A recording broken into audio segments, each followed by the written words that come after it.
How's it going, everybody? Welcome to Stitch Plays, and today we have something very interesting. We are going to be doing essentially a double VOD review. We had our boy James record in the admin mode when we were doing some scrims against the Ragtags with my team, the Dread Shredders. So go ahead and say hi, everybody. Hola. Yo, what's up? Hey, how's it going? So yeah, this is pretty cool.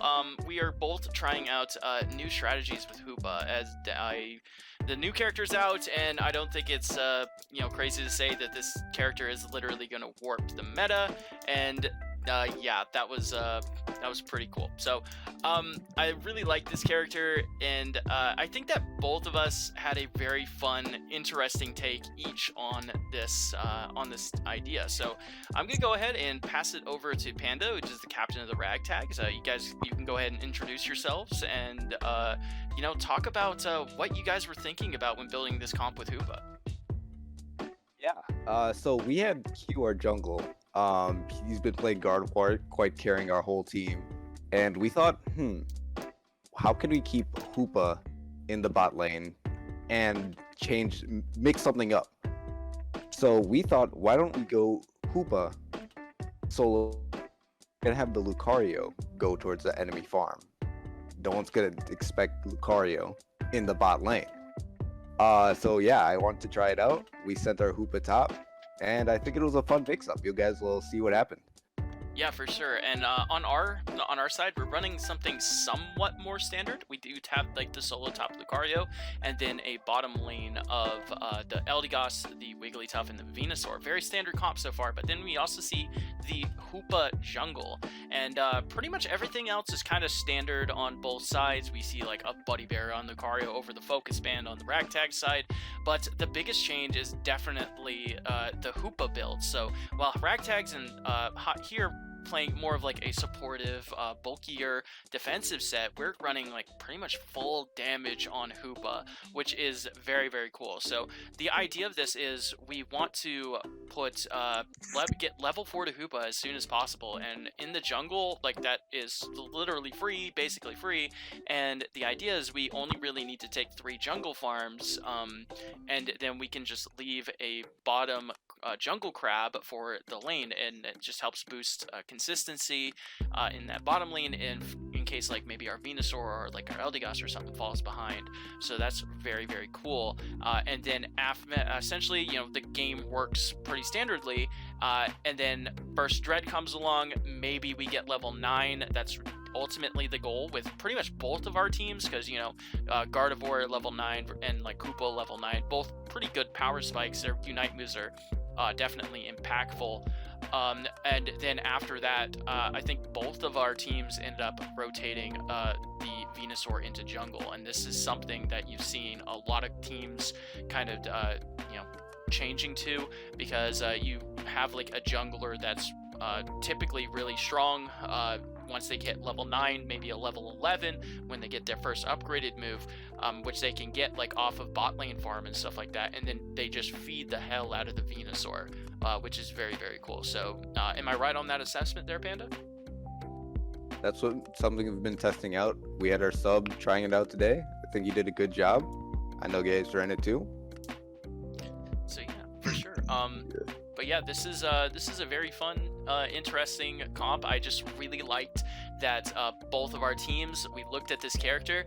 Our side, we saw I want damage, and on the other side, they saw I want to be tricky and mix things up and just stick around forever. And I just think it's so cool that this character just came out and has essentially infinite possibilities, and just how awesome it is that two teams can look at it in a completely different manner and find ways to make it work, and that's very, very cool. So but yeah, let's go ahead and just get into the game itself. We'll go ahead and skip to about where the game actually starts, and I'm gonna pass it over to our bot lane as we talk about this this early rotation down, because I am the jungler. I don't really know that stuff. So go ahead, Pikmin.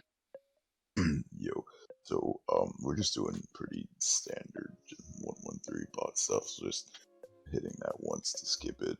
We have Venusaur, Wiggly, and Eldegoss, so it's pretty easy for us to get those two and make it there in time. They do get there a little bit ahead of us, which kind of goes to show you like they got that. Like that was definitely them. The one thing we didn't notice at the beginning was the fact we just thought that there were just two of them, but I don't remember if y'all talked about this.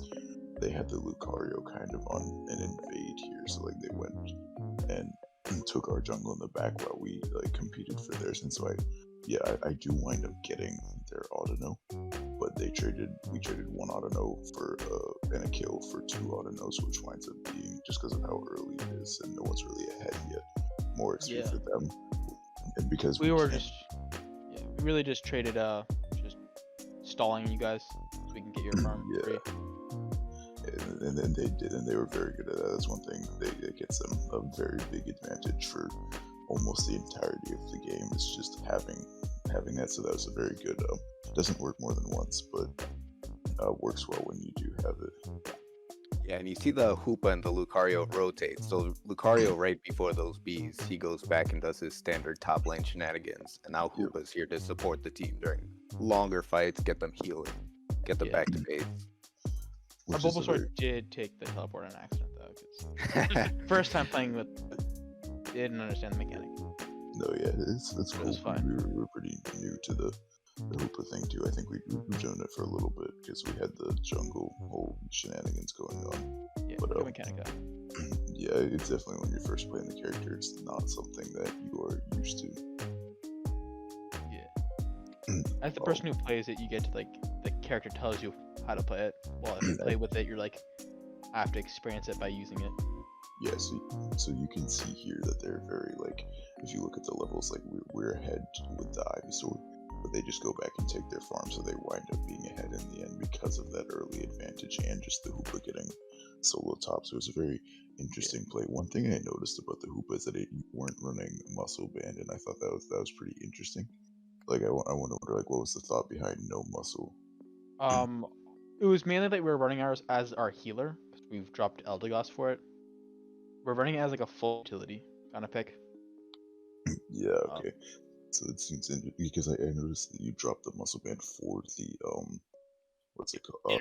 Energy amp. Yeah, so that way you can, I'm assuming, for like the end game team fight. Yeah, it's so that we can use our ultis earlier without having as much consequence. Yeah, that makes. We had learned during playing like some other standard games earlier today that being able to invade the enemy jungle and just getting warped out back to bot lane is just massive. You can play around with it a lot. Yeah, and you see that link that we set up there to bring our Lucario to the bottom lane, and now he can kind of just go in there and just do his thing, which is very cool. You know, we drop a portal. Unfortunately, nobody can get out, and it's just kind of like becoming like kind of a hectic fight here a little bit, and you know, we are losing in it. I have to just kind of attribute that to just that early game right there, and that just kind of goes to show you how important that first essentially like 2 minutes of the game actually is. Like that genuinely like can switch an entire game. You know, while we had a decent top lane there, I'm still not level 9 while the Lucario is, and or the not the Lucario, the Gardevoir is, and that's it's just a thing. And we see Chili trying to steal, but you know, that's a uniting Lucario. There's not really a whole lot that we can do there. So we've learned how to like feed our Gardevoir resources after the second gank. If we can keep our second our back Dinos up, we can slowly feed those into the Gardevoir while we're skirmishing bot over the Dreadnought to evolve during the fight. Yeah, but like you can even just like look at like before that one when they were talking, like there's just difference in the level between the sports and the regular, because like look at like before that, it's literally a 2 level difference right now. Like really small mechanics that help just in so much during the game. It's just min-maxing your getting to laning phase and getting that Dino. Yeah, and now Like, at this we point, s- like, you see, like, we're really far behind. Like, we still have a level 7 Eldegoss. You know, our Venusaur is getting messed up in the lane here, and now a big fight's breaking out, and you know, there's not a whole lot we can do. So, let us know. Like, we see a lot of Unite moves coming out here. What was the idea behind this right here? We were me, the Wigglytuff, and the Lucario were invading your jungle. Mhm. We were just trying to get taken out with Hoopa ult and then turn it into a big fight afterwards. We had mistimed when we needed to get sent back though. Mhm. So me and the Wigglytuff got picked anyway. If I think we had better timing, I think we could have had a larger advantage Yeah. over the We Dreadnought timed right that here. invade during the Dreadnought fight Yeah. to pull someone out of the Dreadnought, and we get there. Yeah. Hopefully with their buffs. And this is like, I think, like the biggest strength of Hoopa is like we see that before this fight we still have an Ivysaur right here, and we need our Venusaur. Like we have a Wigglytuff Unite. I think we have a Lucario Unite as well. We have the Hoopa Unite, and we're very behind on the Eldegoss. So we need that Venusaur online. We know that they've burnt a couple Unites trying to dive that base. Yeah. We're And missing 3, I think. yeah, and so we're just gonna try to get in here on this, and we can do that because we can engage, or rather you guys engage, and then I pop Unite as soon as we see that we have a Venusaur, and I could just warp him straight into the fight, and now it just completely turns around, and it's just an entirely different freaking game at this point. And now we end up like just essentially turning around a game that was pretty much unwinnable, because we were able to stall that little bit of extra time to get our Venusaur leveled up, and then we could just bring him straight there with that Hoopa Unite. And that's really the strength of the character. I think it's insanely powerful. Indeed. All right. And again, like, we're not really like worried about the Rotom. Like, our team typically doesn't really care too much about the Rotom. If we can get it, then great. If not, like, we kind of prioritize this farm. And as we see, like, both of the Venusaurs are in the jungle. They're just looking to get fed. And now we have another very sticky, weird situation. Like, we have a Rotom coming down to our tier 2 goal, and you kind of get always usually stuck in this weird situation. It's like, are they going to push behind the Rotom, or are they going to split push and go to our bottom tier 1? With Hoopa, because we have that link between the two goal zones, like, that's hardly ever an issue anymore. And I think just another like really cool strength of Hoopa that's very awesome. But even then, when we know where most of your team is, you guys are definitely holding down that bottom goal incredibly well, which is very impressive. Honestly, neither one of these goals have gotten any points on them, I think. Correct? Yep. Probably. So, but yeah, and so yeah, we're kind of ramping up down here into the later game fight. We should have Unite moves coming online. I believe I'm farming for my Unite move right now. I really need it, and there's not going to be any more objectives, so we just got to make sure that we're feeding our Venusaur up there. We see that there's some farm up there. We create that link. We send our Venusaur and our Lucario up there. Make sure that they're fed as much as possible, and if we need to, we can always bring them back for when this fight inevitably breaks out. And we are getting down into that 2 minutes here, and this is pretty I think interesting. right around this timing, we Wigglytuff and Gardevoir, we both went top lane because I think we saw that you were still farming. Meaning you were a couple percentage points away from having ulti. So that means you had a little bit of time to back cap top lane, as it was easier to score than bot.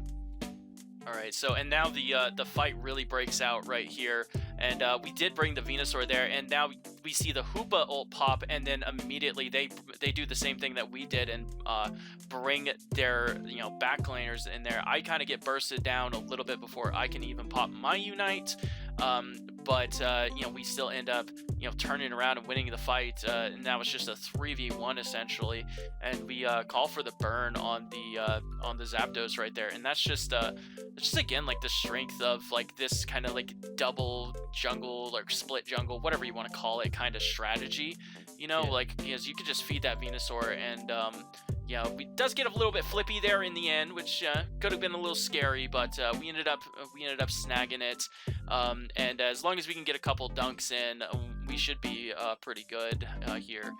We do see that I can get a nice little 50 in here. I still have my Unite move, and we see poor old Tank's Toys trying his best to make it up there, and I don't think he makes it. And we see a nice 42 going into the bottom there off that, and now it is a literal 3-point game right now. We barely have the lead, even despite even taking the Zapdos. And yeah, so I'm holding there. I have ult. If I need to, I can bring everybody out for a big push.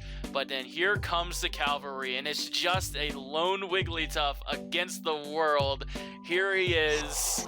Oh my, 10 seconds left. Is he gonna do it? He's gonna get a little help from our Lucario here in a second, but you know, Pikmin does hold it down, and there is that indeed Wiggly diff. Yo, legendary freaking defense right there. Holy crap. Yeah. I know, like, not gonna lie. this game was massive for us as we learned that the Hoopa ultimate is massive placement difference for the fight. Because I know at the Zapdos fight, our Hoopa ult was positioned right into the enemy team, and when me, the Wigglytuff, and the Gardevoir came down, we both just came down through the portal. And just got shredded immediately. Yeah. Yeah, as the Wigglytuff, I went from full health to a 4th health in like half a second. And I had to just pop my ult immediately, and I was like, I can't even cleanse anything. This sucks. Yeah, so yeah, and like this was just like literally the first game. We do have a second game here, so we're gonna go ahead and just pop over into that one. And you know, we see a couple change ups here. So we see us on pretty much the same comp, and Panda, you're switching it up. You're going for that Machamp. Like, go ahead, talk us through what that decision was. Yeah, I just wanted to see how the Machamp clear compares to Lucario for that little invade. But as you'll see, that trick doesn't work twice. They're gonna plan out to counter me. Yeah, for sure. And I do like the idea of the Machamp. Like, both of these characters obviously very, very powerful. The Lucario and the Machamp. I think that the strength of the Machamp is like you have an incredibly powerful late game compared to like Lucario's like relatively mediocre. Don't get me wrong, he's very strong, but like relatively mediocre late game. So like your guys' team comp, as long as you guys can get ahead and get fed, like this is an insanely scary team comp for that last fight. And yeah, we'll see how it ends up going. So let's go ahead. Yeah, I remember when we queued up, seeing the Machamp and being like, we have to watch out for that in the late game. Like, that has to be a target. Right, so let's go ahead and just get into where they're in, and I'm gonna go ahead and pass it back over to our bottom lane. Go ahead, talk us through it yet again. So yeah, so again, this is pretty just standard stuff right here. This is not anything unusual we did pretty much the exact same thing, except I don't remember if we get it's behind or not. I think because we knew that they were going for the sneaky back stuff, so we did send our Eldegoss down just to kind of because look at that, you just get zoned out. Deceptively strong early game, it does a deceptive amount of damage. Also, I just want to say, you can't see it right now, but top lane is bullying solo Hoopa. I just wanted to mention that. Yeah. The thing is, Hoopa also doesn't need too much XP. It just needs to skip its first APOMs, wait until like 905 as they will get an experience buff. So then when he comes back to clear them again, he'll get more experience and get to 4. As long as he gets one of his 2 APOMs on his side, he should be fine. Honestly, I would argue in bot we probably didn't push our advantage there enough. We got the Machamp out of the way, and I feel like... Yeah, you denied the Machamp, but at the same time, you guys, our team secured the top. Yeah. Over your, on the Dinos, and then we got our Dinos. So bot lane fell behind, but your top lane gets massively ahead here. Anyways, yeah. I think our Gardevoir stole most of the bees though at top. Yeah, if I remember right, we kind of lost top lane pretty hard there for the most part. So against Lucario's just the ahead, Gardevoir, yeah. But Gardevoir's ahead in the enemy. Yeah. So we kind of traded advantage there on the Gardevoir, but then also like our Lucario is like very far ahead of this this poor little Machop, and he's able to Yep. kind of bully him right now. No way to secure right there. Yeah. Pretty sure y'all still had Machop by Dreadnought, so it's I just don't want a to talk about it. We'll see for sure. But yeah. I personally think that you should have left the Lucario top lane instead of summoning him bot lane for the Dreadnought fight. Because if you can just keep or at least summon him last second, just try and deny the Machop as much XP as possible. Chili, what was that? Why'd we let the Machamp go, bro? What's going on? Well, it might Mercy. be different just because of the Hoopa. Hoopa just summons him and he's just like, guys, please feed me like 1 camp. Need 5. Yeah. We'll heal out of the Ivysaur right there. Yep. Right, so there we go. We see Amel's getting bursted down. I try to lay down a Ooh. portal for him. Unfortunately, it just gets chunked down. Pikmin does end up taking it, and there we go. We get our second round of bees. It just gets chunked down. I'd lay down a portal, but there's that future sight, and you guys were talking about a lot about, you know, how strong future sight seems, and like Gardevoir in general seems against Hoopa. So can you go ahead and break down like some of the like counter strategies as we see this this first dread fight breaking out? Well, with Gardevoir, with Hoopa, you're encouraging your team to group up a lot with the portals and with your Unite. And Gardevoir has a lot of area burst damage. And with the portals, it's very easy to predict when the enemy is going to be there. Yeah. The same thing's happening with our Wiggly. Like, I know I was engaging. Like, I'm like sitting here like counting down. I'm like, okay, they only have this much time to go back. This is what time they should head back at. And Wiggly also has a special defense debuff that applies on the enemy team. So that combined with like the guaranteed future sight with the Gardevoir, just deletes the person that comes back. Yeah. Bro, There we go. I remember being so upset when I didn't get that Dreadnought. When I saw it went to the Gardevoir, I was like, how? Yeah, we love the little future sight steals. Get that psychic on Dread, burst it down.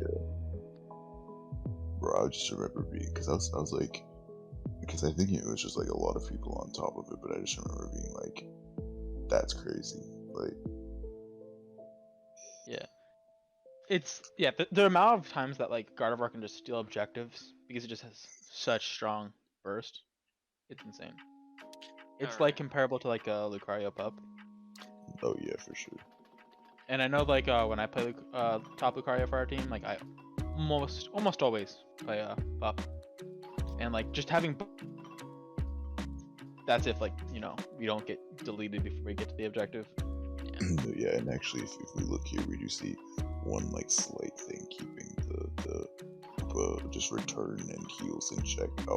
My timer actually was not up when I went and healed back up, so I had to walk all the way back down. So you do have to pay attention to your timer, otherwise it'll reset you there. And we also see an attempt at the Rotom up here, but it just does not go out for Chili's way. There's 3 of them on top. He couldn't really do it on his own. He had a Machamp coming at him. Very scary Machamp.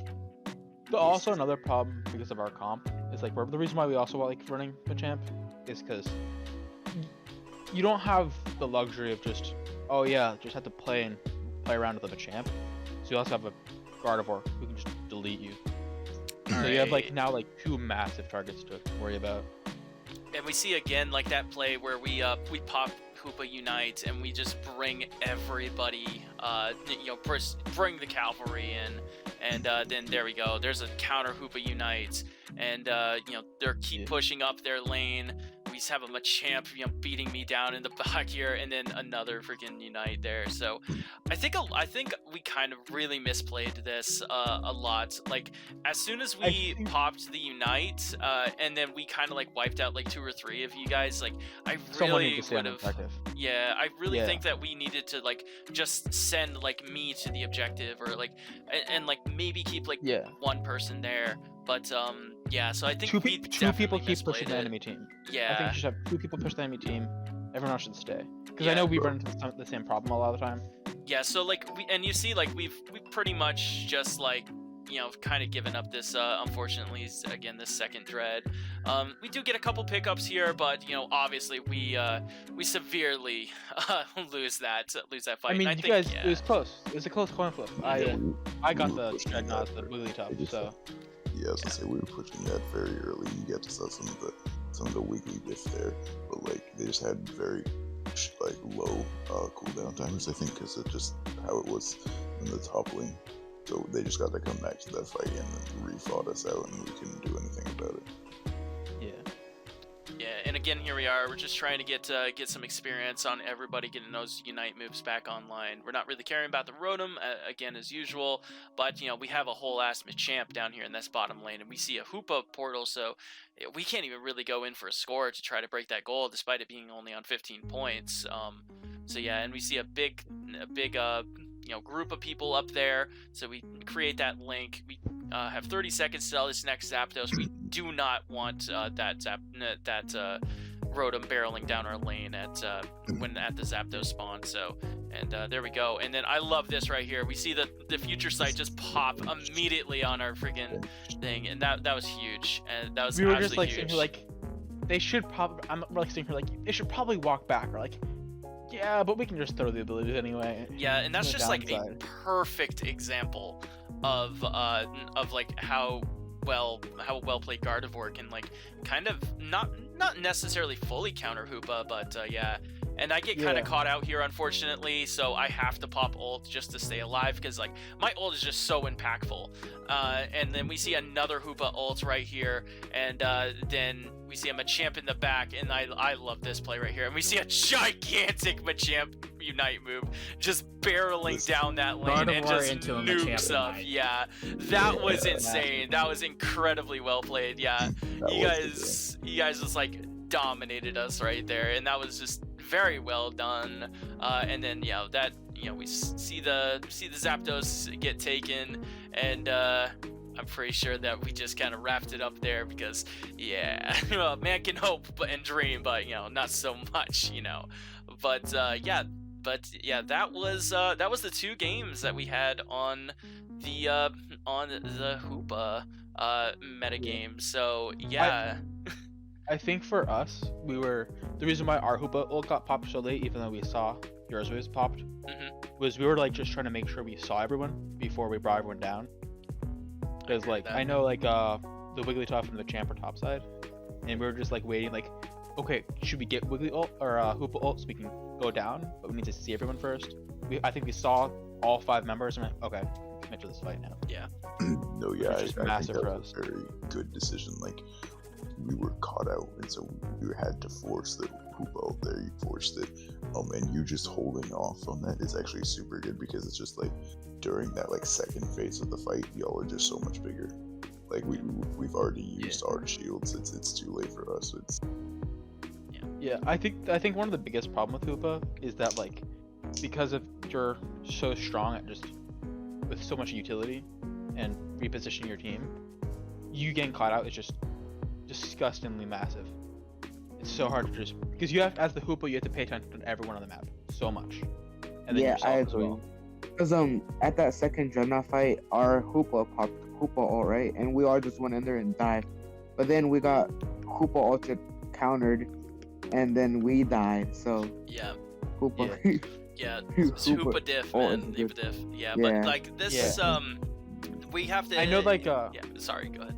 Yeah, after you guys deleted our team, our Hoopa was just gonna die and just let him like reset the fight. And then I remember me and Panda, I think it was, we both called, we respawned, pop your ult, we can get back to the fight and win it. Because we were just like, pop ult, we can get there immediately. Yeah. And win the fight. And I like that. 'Cause a that's like lot. another thing you have to watch out for. You And come then we back with died. It's an like, oh yeah, we invincibility. wiped the team.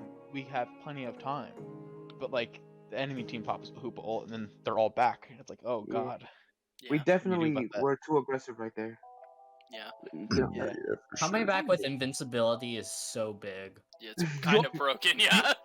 when you go through the portals, you also have movement speed, which is just so strong. Yep. It's like the main characters I've been playing recently are Wigglytuff and Lucario, and I play Pup Lucario. So when you can charge your Pup and you're running at normal speed because of the movement speed off of it, Yeah. right? So you're so fast you can reposition and just delete people fast. And with the Wigglytuff, if you pop Sing, you can get so far into the enemy team. But yeah, that's pretty much going to be about it for today. We did not end up making this a best of 3. But another time, I guarantee you we'll definitely be back probably for some of these, some more of these kind of like double VOD reviews in the future. I think that this was very enlightening, very interesting for a lot of us, and just shows like 2 completely different teams. How we both approach the game, and how differently we can look at the game and entirely new character, and I just think that's so cool. But yeah, do you guys have any final words and thoughts talking about Hoopa? I'll go ahead and start with Ragtags. What you got for me? Well, the fun thing is that we're going to be experimenting more and more, and I think that when everyone has a solid understanding of how Hoopa works, it's going to be such a fun time. It's really going to change up the meta, and we're all going to enjoy Unite so much more. I can't wait until the first team that discovers how to counter Hoopa without Hoopa. Oh god. Because right now it's like, if you have a Hoopa, you need an enemy. Both teams need Hoopas to counter any Hoopa. Honestly, It just Right. Someone's gonna find out the macro to counter it, and everyone's just gonna be like, oh no, what do we do? right now, honestly, once Hoopa actually comes out for rank, once you're able to use it, I think we're gonna see a lot more actual serious games and stuff like that. Instead of doing 5-stack standards where there's a possibility you could go up against beginner ranked players like that. Yeah. That's when we're gonna see the massive spike of Hoopa tech and stuff, all that. True. But yeah, Dread Honestly, Shredders, like, let me know, like, what do you guys think about Hoopa? Do you like this jungle Hoopa strategy, or you like maybe some of this other stuff that we've been trying out? Let us know. Yeah, I enjoyed the jungle strat. Only bad thing is that the getting level 9 Hoopa is So yeah. Yeah, I know what you mean. Yeah, honestly, like, so my thought was like, I think like early games sometimes we can get behind, but I think if we're going to do that, I think one thing we might want to do is have a stronger late game, because outside of like the Venusaur, like Venusaur's eventually going to have to hard carry, and the Hoopa Unite, we don't have too much. We have Lucario, but like you said, Lucario kind of falls off late game. I was almost wondering, like, it would be kind of a trade-off. So like I think Machamp can hold his own early. I think it's sometimes you do fall a little bit behind, but I think that might be potentially just outweighed by the massive, just the late game potential we can get from that. I do think that Machamp's strong enough as a solo laner to be able to be played, especially with the Hoopa lane. I think what I would like to see more, at least from our team, is I think Hoopa should be able to leave our lane more often with Bortle, go top lane, and just drop heals for the champ and stuff like that while he's laning still. Because I think there's a lot more downtime bot lane than there is top. And I think during that time, he might be able to go up there. We definitely need to take more advantage of the fact that once Hoopa gets 4, the lanes essentially become a 4-1-4. Yeah, so that's gonna be pretty much about it for us today, guys. Let me know down in the comments. Let us all know down in the comments, what did you guys like about this? I thought this was a really fun, interesting, informative view at some very interesting games with a super insanely crazy character. So yeah, thank you so much to the Ragtags and the rest of my team, the Dread Shredders, for joining. This was incredibly fun and informative, I think, and yeah, I'm looking forward to not only playing some more games with our friends the Ragtags here, but seeing what we can do with this character and just completely break this metagame wide open. And yeah, go ahead and give us your best deuces, guys, because like, comment, sub, all that fun stuff. I love you all. Deuces. Deuces.